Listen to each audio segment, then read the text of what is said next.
Hello, everyone, as you come in. Today is April 5th, 2021. I'm Roy Potter. Again, welcome.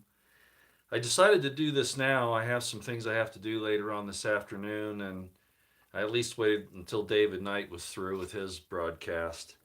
And then I thought, well, let me see what Alex Jones is up to. Hello, Speed Crusader. How you doing?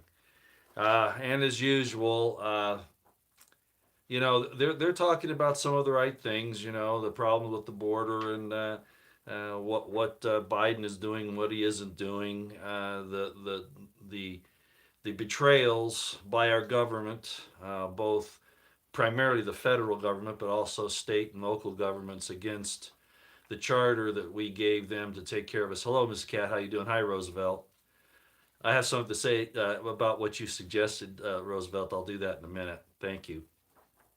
So, they're talking about all the right things, but, and I know Trump is no longer in office, but he's still their great white hope, so to speak, holding him out as some kind of a future savior. And of course, as I talked about the other day, they're talking about General Michael Flynn coming on the scene again somehow.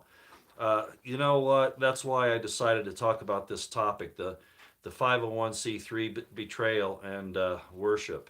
Because, ladies and gentlemen, I mean, if we're not willing to call this out for what it is and stop pretending like these guys are on our side, and I mean as well as Trump and Flynn and these churches, if we're not willing to call it out for what it is, I mean, it's all lost anyway. But it's going to make it a lot worse if we don't realize what's going on here. And so, somewhat with a little trepidation, I decided I should come on and talk about something else that's probably going to fire some people up this morning. But I just need to cover it because uh, our concepts of what things were and how they were described, as I've often said, 2,000 years ago, and how we view them today are significantly different. So I'm going to get into that. However, first of all, Roosevelt. When I read my introduction and the prologue of my book, The Crimson Thread, The Struggle to Become Jesus During the Revolt Against Rome, when I did that the other day, Roosevelt wrote me on a Twitter DM and said, "Would you consider reading a chapter every once in a while, and then I could put up a playlist in my YouTube channel of those readings, and then they could be there for discussion and things like that." Is the sound okay, Roosevelt? Is that an ear there? Have I got something wrong? Tom Sawyer, yeah, it's hot in Utah. It's hotter in Arizona by a substantial margin. Yeah, let me know if I'm 5 by 5 and if the picture's okay. Okay, great. Finance Planet, how you doing? Okay, so I'm considering that, Roosevelt. I haven't made a final decision yet. You were indicating you were listening. Okay, thanks. Um, I haven't made a final decision on that yet. That's a very time-consuming project. I've also been asked if I could put the manuscript up on a PDF onto a website and just make it available there. Well, I could do that. There are some technical problems and some other things with getting that done for reasons I can't really explain here. But I'm considering all of those. My major concern with doing that is that as you should have been able to tell, if you never were able to buy the book, or if you've never read it, or any of those things, just the reading that I did the other night should tell you that this is not probably what you're expecting. It's not a rehash of the New Testament, as I've explained many, many times. I approached it from primarily, not completely, but primarily a historical point of view, which is at odds with the New Testament accounts in a lot of instances. And I applied military tactics of the time, and what I understand about them of today, about what a lot of that was taking place, especially such things as the feeding of the 5,000 and the feeding of the 4,000, and some of those things about the fishes and the bread. My outlook on those, I don't want to discount the miracles, but a lot of those were something else entirely than what people have been taught today. And why do they teach it that way today? I'm going to step on a lot of toes if I read that book. But I'm considering it, Roosevelt. Uh, I really honestly appreciate people who stand up for their faith in God and won't budge on it, okay? When it comes to the government trying to prevent you from exercising your spiritual and religious convictions. I don't care what your belief is, frankly, even satanic belief, you should be able to stand up against the government on, and unless you're doing human sacrifice. I mean, yeah, if that's part of your thing, that's a whole other deal. But my point is that I'm willing to stand up for anyone's rights to exercise their religious and spiritual beliefs. That goes across the board. And any government that interferes with it, look what they're doing in Britain today. You know, and in Canada, they're going to church. Well, actually, that was yesterday. They went around to these churches and told them they had to shut down because, you know, and really everybody who doesn't understand now that this attempt to keep us from gathering is merely an attempt by the government to exercise unlawful tyrannical control. And number two, to train the people to obey under some pain of penalty. Our 501c3 churches are all betraying us. And there are some that aren't really 501c3 that are doing the same thing. Let me tell you what I saw yesterday. Out in the Intermountain West here, there are a lot of LDS Mormon churches. I didn't go check the Catholic churches. I didn't go check the parishes or the Episcopalian churches or the any of the Protestant churches. I didn't go look at the Jewish synagogues. I didn't do that, but I did want to see what the local Mormon people were doing. And as I said months ago when this entire thing started, the Mormons licked the boots and bowed down very low to the federal and state and local governments. I mean, obedience, and more than just obedience, complicity, conspiratorial complicity. So I figured, well, let's go see if any of these people are in church. Now, they should have been there for two reasons this time. One is this last weekend was the weekend of their general conference for the entire church. Well, it obviously all went on the net because nobody was in the churches. And number two, it was Passover / Easter, and that's always a big deal. And the churches were still not open even for that. So what have they done? They have bowed down, obeyed the government on this entire nonsense. Now, you know I have to be careful how I talk on here. So read between the lines. You should know what I'm talking about. Because I wanted to do this a live stream just to get it out of the way. I didn't want to take the time to upload it. Actually, I wasn't even sure I could. So we've been betrayed by all of it. I mean, there are Catholics, for instance. I mean, the Pope has gone all along with this entire charade, right? This medical charade. He's gone along with it. And he's received a lot of criticism. About, as far as I can tell, there's about maybe some percentage of the church, a large percentage that goes along with his dictates. I'm not Catholic anymore, so I don't know, but I'm guessing it's somewhere amongst the faithful, quote unquote. It's probably somewhere in the neighborhood of 60, 80%. Then you have the 20% that are calling him out as being a false pope, an anti-pope, a lot of different things. My point is that still the majority of the members of these churches are going along with these dictates that have nothing to do with real health, etc. And a matter of fact, quite contrary to it. Well, in the Mormon church, they have what they call a prophet, seer, and revelator. In other words, he's touted as being a man who talks with God at will.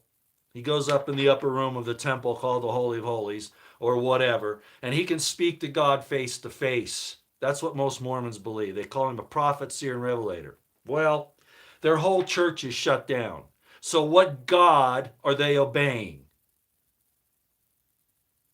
They believe the Romans 13 so incorrectly, but so vehemently, that they will not consider that Daniel violated the laws of his country and was thrown in a lion's den because he would not obey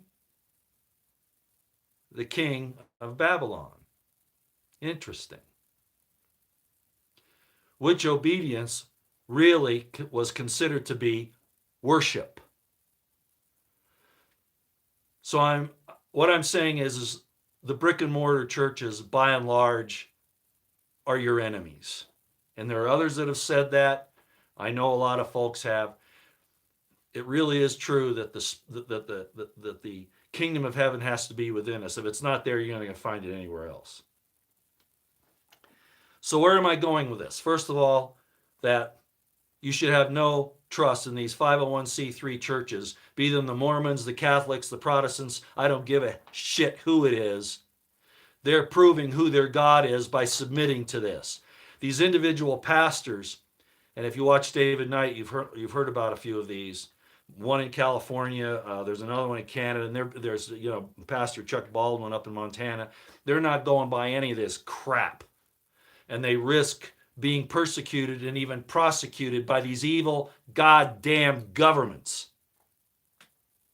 And they are goddamned, and they're going down, and they're going to destroy each other.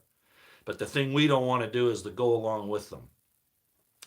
So now there's this big push with millions of dollars being pumped into this public service ad campaign to encourage you to follow the dictates of the governments and the corporations. I'm reading between the lines here, I hope.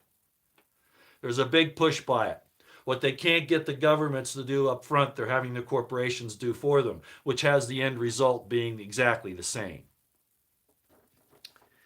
I see a lot of arguments on Twitter, particularly. I don't spend a lot of time on YouTube seeing other people's uploads. I guess it's kind of selfish. There are a few Headlines with a Voice and High Impact TV, Monograph, of course, and there are a few others. Patriot Nurse, for instance. But on Twitter, I notice that there's a huge, I don't want to say it's a violent argument, but it's vehement on both sides. People that are saying that the current requirements or the current push isn't the mark of the beast, that the mark of the beast requires thus and so, and that you bow down and worship the beast, literally worship it, and that's what counts, and that it's got to be an actual literal mark, and those things. And I've explained before that the marks are not necessarily and probably only an outward manifestation of this, but it's what's in your heart and in your mind. Why are you going and getting these GMIs? Why are you going and getting these tests? as the Prime Minister of New Zealand says. Why are you doing it? And if you're doing it for the wrong reason, which is going to be the wrong reason in every situation, in my estimation, you've got a problem. The mark of the beast is a system. And you keep thinking that you want to see these exterior marks or the little tattoos or some other thing that's a physical, visual thing to see. I'm going to remind you of something. What does the book of Revelation says? It says, and Daniel, it says, do not harm the men with the mark of God in their foreheads, the seal of God in their foreheads. It says, do not harm them. Well, if they have an external seal, wouldn't the devil be able to recognize them? Wouldn't people on the street be able to recognize them? Do you see my point? It's a metaphor. The seal, the mark, these are all metaphors. It's what your intent is or what you're willing to submit yourself to that determines whether you're taking a mark or not. In that vein, and again, I hear people say, "Oh, well, the GMI can't be it because it's just, it just goes, it's just a little prick, It's got to be an actual mark. It's going to be this chip planted in here. It's got to be this. It's got to be that." I want to address that to everybody right now. You know how I like to do this. I've done it before to some extent. I'm not going to go to the scriptures and read them, but I'm going to give you which scriptures they are. Greek, in the Greek, Revelation 13, of course. In Hebrew, Ezekiel 9, verses 4 through 6. Those of you who have your Gesenius, your Hebrew English lexicon, your Strong's Concordance, your Brown Driver and Briggs, go look at these things that I'm telling you now, okay? Because it's not necessarily what you've been led to believe as far as getting down on your knees and worshiping somebody saying they're God. Okay? It doesn't necessarily call for you worshiping them as God in the way that you think 20th century concepts are. So let's go through this.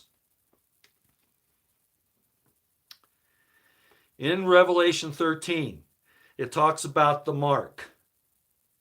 And I've talked about it before. In the Greek, it's charagma. It's word 5480 for those of you who want to go look this up. That's created, that's also akin to word 5482, which is karax. It doesn't have to be a tattoo or a mark in the way that you think. Go look these things up and look at the expanded definitions in Thayer's Greek lexicon, which will be very much like the Gesenius Hebrew lexicon. Okay, it'll be very similar. You tie that in, Revelation 13, that word mark, and I maintain, as I've often said, that the original Revelation, book of Revelation, was written in Hebrew, and I could take you through all of that, but it's just some things you just have to look up for yourself. Maybe one day I'll give a class on some of the phrases in the New Testament Greek that are obviously Hebraic in origin, and even Paul said that he spoke and wrote in Hebrew. Okay.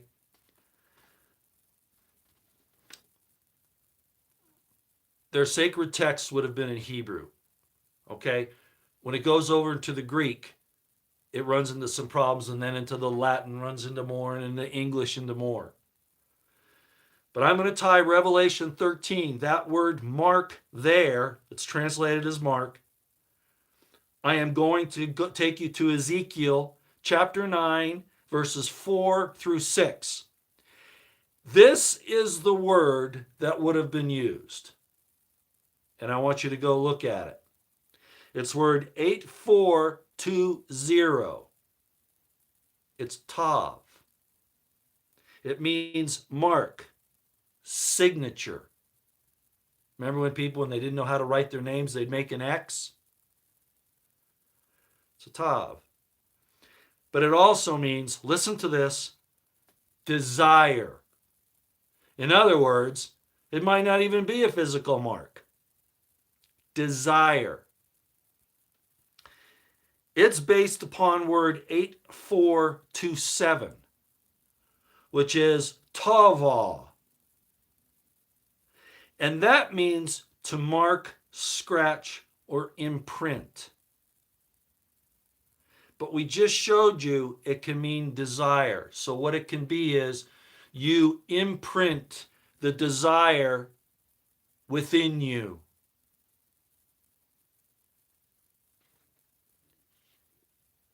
I want to tie that into the word worship.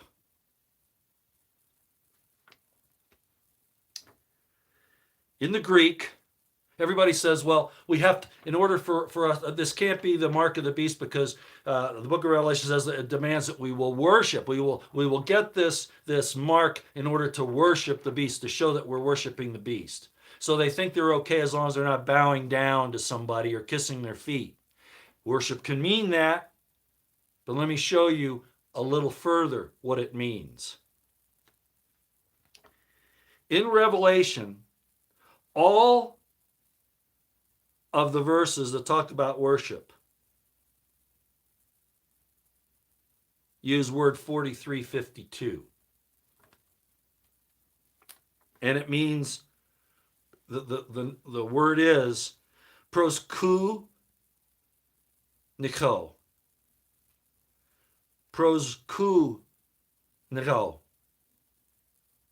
And it means, as you would think worship is, to kiss, fawn, or crouch, or prostrate oneself to. Reverence, adore. That's the word that was used.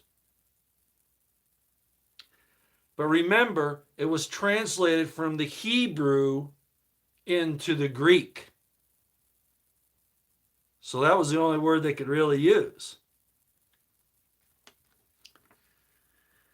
But it, even in the Greek, is taken from word 4314 in the Greek, part of the lexicon, from the word pros. And it means, listen to this, looking towards a thing. Mental direction. Are we starting to hear something similar to the marked desire above? Mental direction, desires of an intellect and or purpose. Asking alms. Remaining, dwelling, tarrying, contract. Something that'll give you an advantage. Go look it up. Now let's look at the Hebrew term. Again, I'm going to say, when I'm going to go back and I'm going to look at the word of worship in Hebrew, I'm going to find the closest one, and there's really only a couple, that can be applied to what this type of worship is that's talked about with worshiping the beast. All right, it's the Hebrew word shakah, which is word 7812 in the Hebrew Gesenius, or in Strong's if you look it up in Strong's. Shakah. They use that for obey. Guess what it means? I'm sorry, that's what they use for the word worship. I just told you what it means. It means obey or submit. Do you see the problem here? To worship doesn't just mean you get down and you bow and you're kissing somebody's feet. It means you obey or you submit.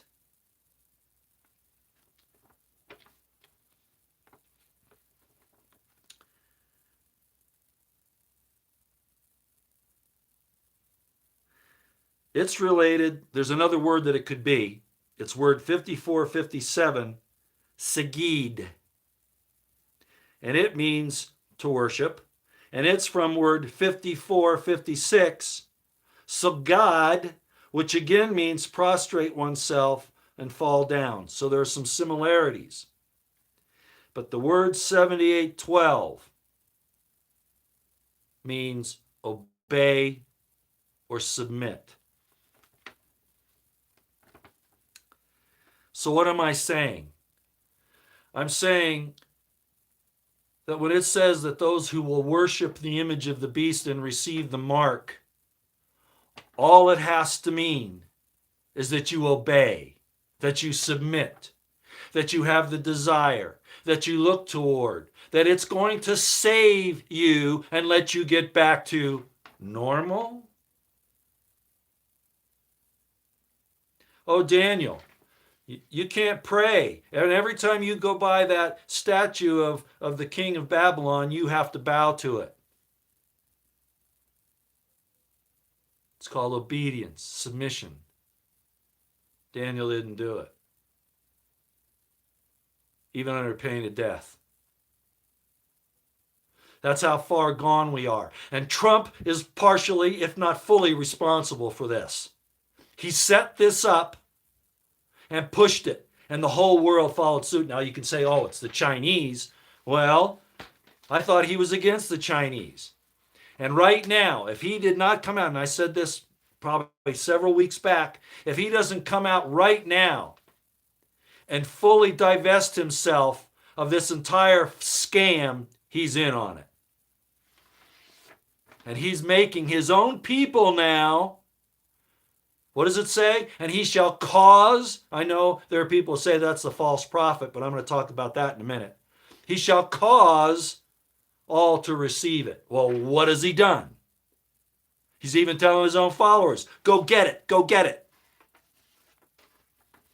Why? Hasn't he seen the statistics now of what's going on here?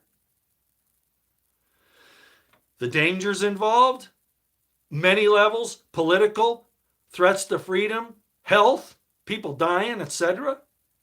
I'm guarding my words. So I'm going to end on one last thing here, and that's, what is the false prophet? Everybody in their own religion who looks as their religion as the end all looks at the leader, the leader of their organization as that possible individual in Revelation, the false prophet. The Catholics think it's the current Pope Francis. The Mormons think, that are not, in the church and fully active, think that it's the current prophet of their church. I think his name is Russell. Frankly, I don't even know. He looks like a demon to me, and I know Mormons are listening to this, and they say, "Oh, don't say that," but it's true. Go look at a picture of him and what he says and does. He's told the whole church, the Mormon church, to bow down, just like I started out with this video. They're not even getting together.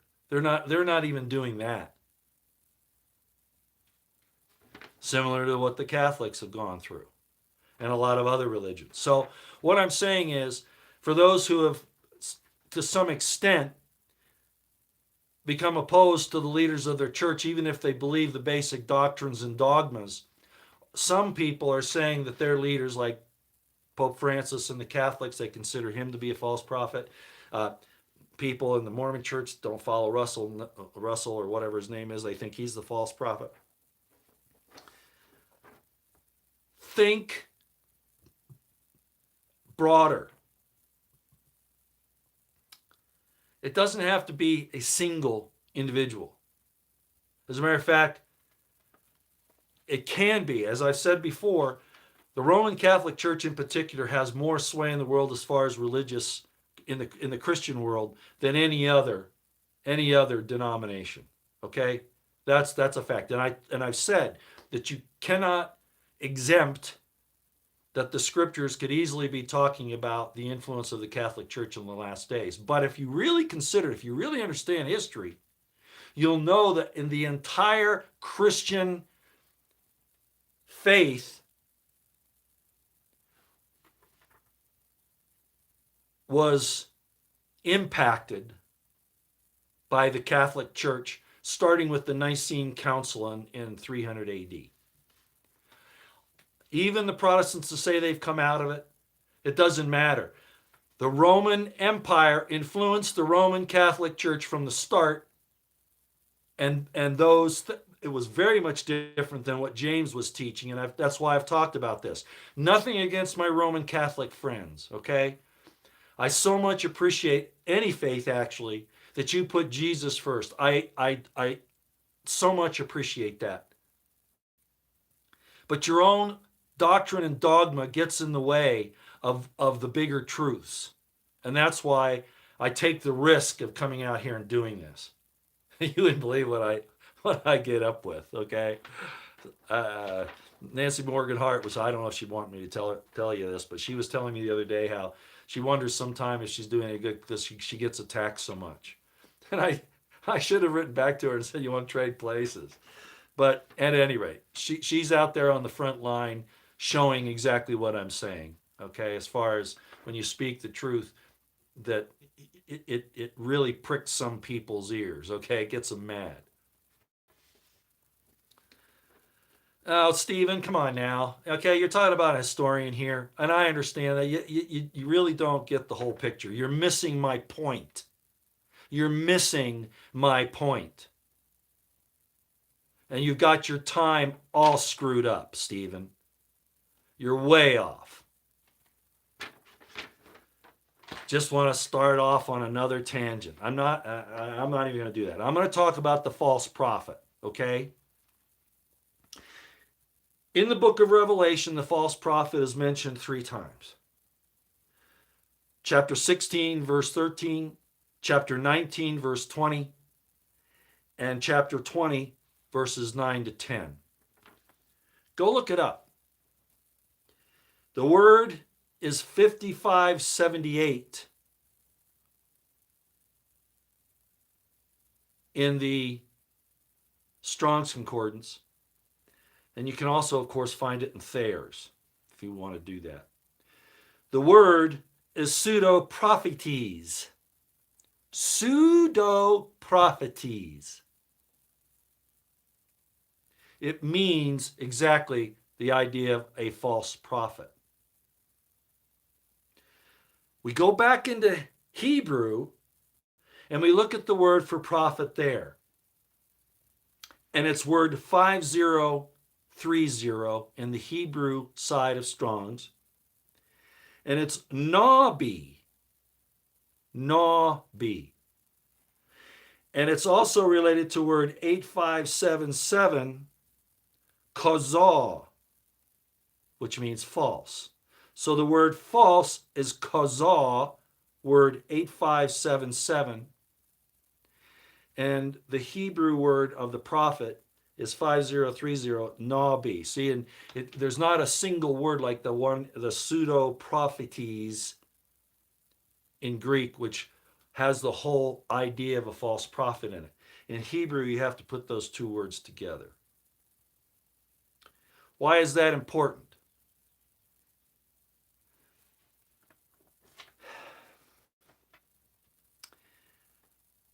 Don't get wrapped up into thinking that it has to be the Pope, or it has to be the president of the Mormon Church, or that it has to be some other religious leader in the singular.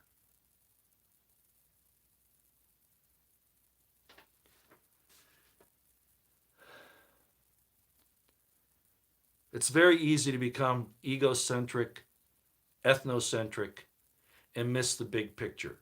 Like I talked about with the mark, that it can be as simple as a desire to get something, and then the worship is an obedience, a submission. So you don't have to wait for somebody like the Pope or the president of the Mormon Church, etc., to tell you to get down on your knees and worship the beast system and whoever this AC is when he shows up, or a false god, to worship a false god, to get down and kiss their feet. All it means is that you have submitted yourself and obeyed.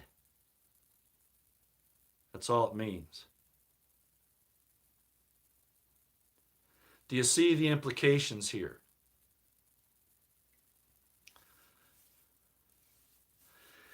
That's really all I have today. I would like to stay on and talk a little bit more. I'd like to talk more about what a prophet really is. Elijah is a good example.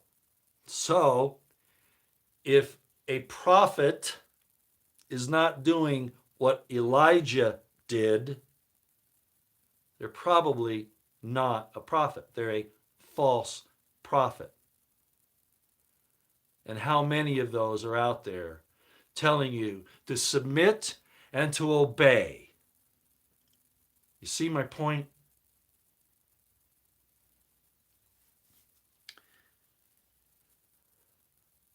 I pray every day that God will provide us with a land of refuge, because there has to be a place, ladies and gentlemen, not just in our hearts. At some point, there has to be a place, an actual place. If it weren't so, God wouldn't have removed the children of Israel from Egypt and given them their own land. Do you see my point? It has to be the same thing today. It's got to happen somewhere. And you're right, Roosevelt, we need to stay together. How did you say that? To support each other and connect in spirit. That's right. If not, eventually, in physical location. The gathering talked about in the scriptures is real. If it were not so, the story of Moses would not have been told. Jesus would not have said, when he was sitting above Jerusalem from the Mount of Olives looking down, "O Jerusalem, Jerusalem, I would have gathered you as a hen gathereth her chickens, but ye would not." The governments have all failed us. They've all turned themselves into the enemies of the people. Again, look what they're doing to folks in the UK. Look at Canada. Look at New Zealand. They want to point fingers at China, but they're worse now than China has been. They're destroying the Christian environment.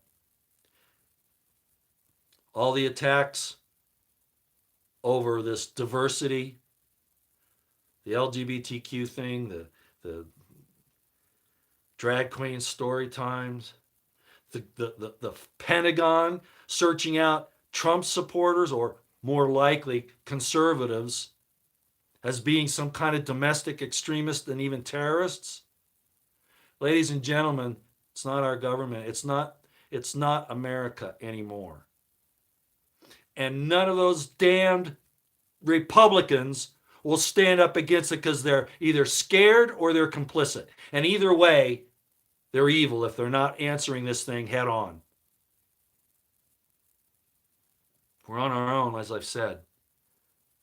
And I pray that God will give us the guidance, that he'll bring those who are like-minded and want his spirit to be in their hearts and in their minds, that he'll gather them together.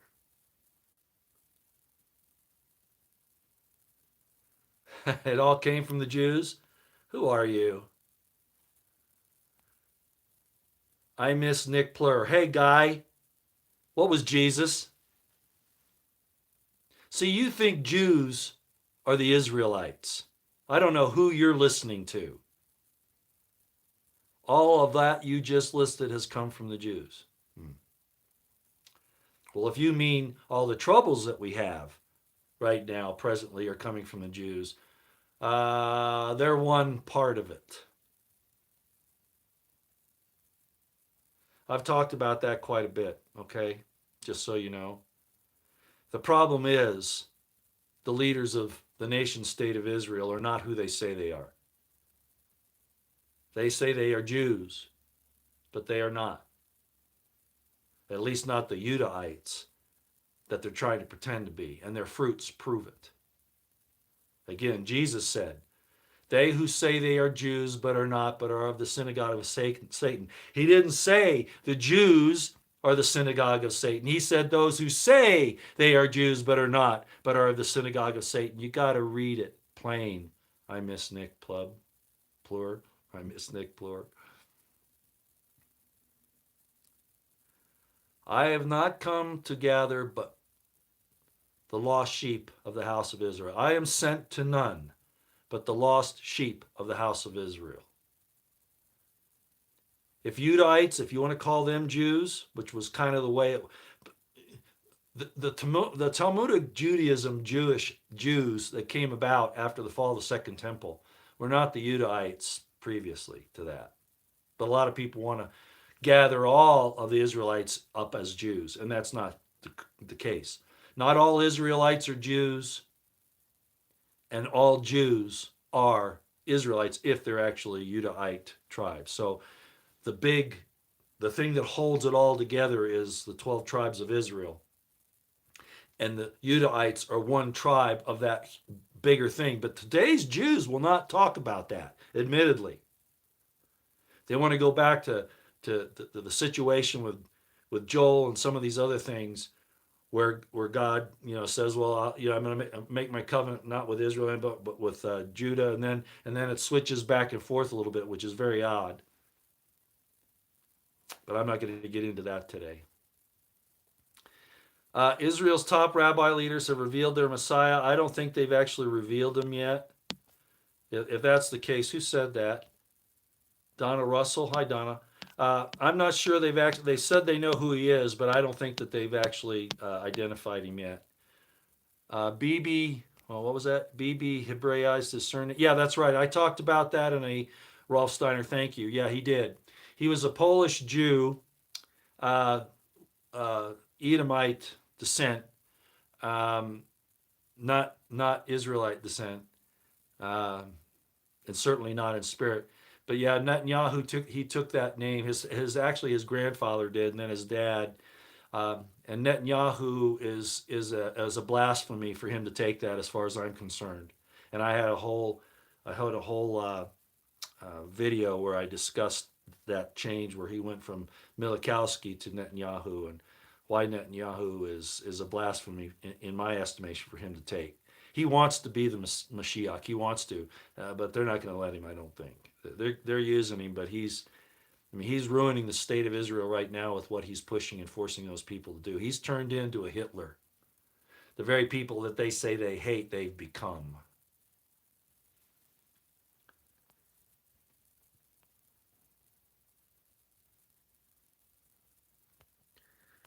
All right. Well, I can't get into all the rest of this right now. There's many opinions. You've heard the old statement, and I've said this before. You get three Jews together, you have five opinions. Well, you get on YouTube, and you might have 100 people, and you have 500 opinions. Okay. So if you have something to say about it, please go start your own channel and explain it from there. Okay. And let us see it how you explain it. All right. That's all I've got for you. I'm going to end on this again. The word worship. First of all, the word mark doesn't mean necessarily anything more than a desire. Okay? A desire to do it. But of course, these things that they're doing are affecting our physical structures. Speaking in code here, okay? And then the word worship is very simple. It doesn't mean you've got to bow down, and it can mean that, but it can also mean obey or submit, like what they wanted Daniel to do. We're there. We're in the system. I mean, the system has arrived. It actually probably arrived with the Social Security assignment numbers back in, what was that, the 30s? It probably arrived there, and it's just been refined and advanced technologically until we get to this point. But you could still buy or sell without the Social Security number for the most part, until they moved into the bank cards, and then that was tied to it. But now you'll have a marking system within you, a surveillance system within you, that will cause it so that you can't do it without it. You can't do any buying or selling without it. We're there. You don't have to look for it to come down in another 5 or 10 years. It's here. It's being implemented right now. And Trump, who's pretending like, Fauci took advantage of him. No, he was involved in this as early as probably 2017, maybe earlier. All right, that's all I got, everybody. I got to go. I've got things I have to do. All right. Again, don't get egocentric. Don't get ethnocentric in your ideas about the false prophet. I'm not saying there won't be one, but they're all doing it now. It's almost like the entire Christian faith, outside of the individuals who want to worship God in their own way, and in the way they understand, it's almost like the whole structure of organized Christianity is the false prophet at this point. They're all pushing it, all of them. Just saying. All right. I got to go, guys. Have a great day out here.